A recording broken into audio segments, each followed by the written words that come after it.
pointing the finger. Na, na, na, na, na, na, na. Good evening. Several years ago, a farm in rural England introduced a revolutionary idea, a farm run by animals.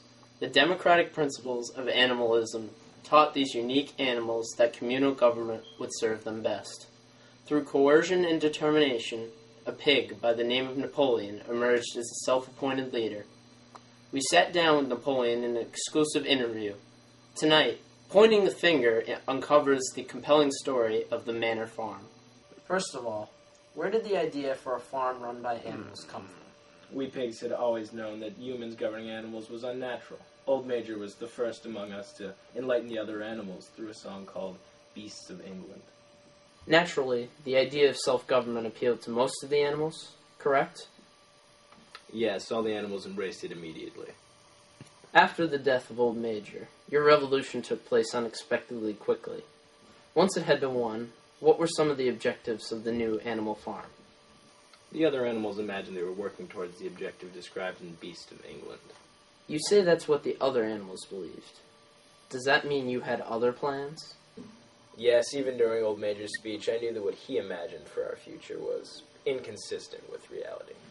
So you never believed that the fruitful fields of England shall be trod by beasts alone? Absolutely not. All the other animals went too far in their interpretations of the song. A land of no work and no reward is non-existent. The song's purpose is simply to inspire the overthrow of human control. But you never told the other animals of your interpretation? No, animals other than pigs are incapable of long-term planning and rationalization. So I used their song to establish my intentions. And you planned on carrying out your own agenda without a second opinion? That's right. The other animals are too feeble-minded and could not make decisions for themselves. That makes it sound as though you wanted to dictate their very life. If it was necessary, I was willing to do it. Coming up on Pointing the Finger... Where's Napoleon? He's loose! Every man for himself!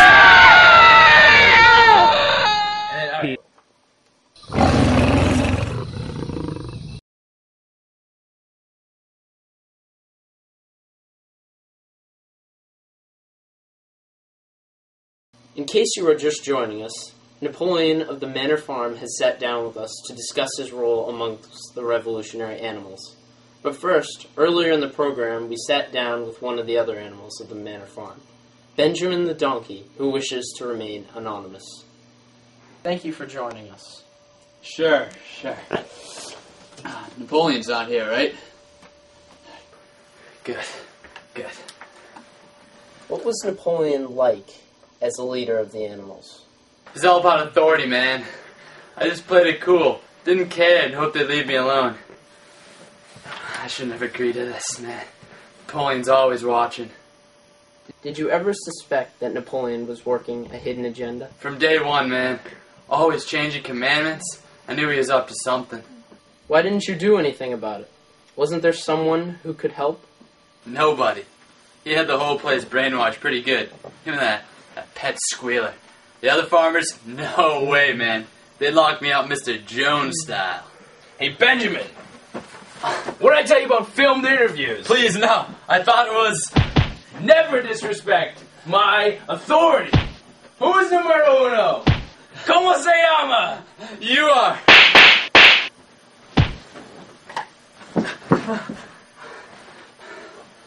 But really, he's a good guy.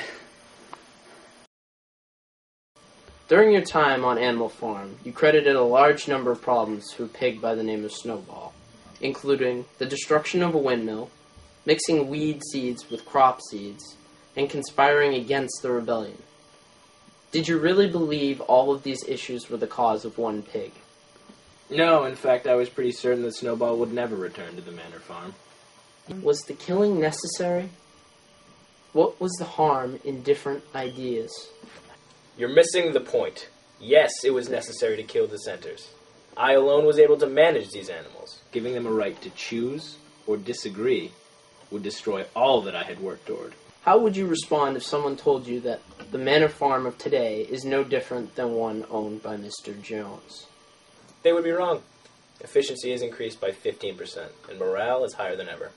Don't you think the rebellion was fought for something more than increased productivity? That's what the other animals believed. I, however, knew that animals could never exist by themselves. They need to be controlled. None of these animals have the capacity to make their own decisions, so I made them for them. In the end, they are better off answering to me than to Mr. Jones, And why is that? because I tell them so.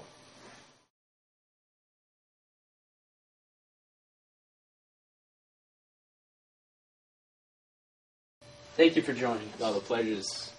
I thought we agreed to no film. Oh boy. Oh! Hey, cut it out, cut it out. Oh, look at the camera guy. I don't think he's breathing. Again.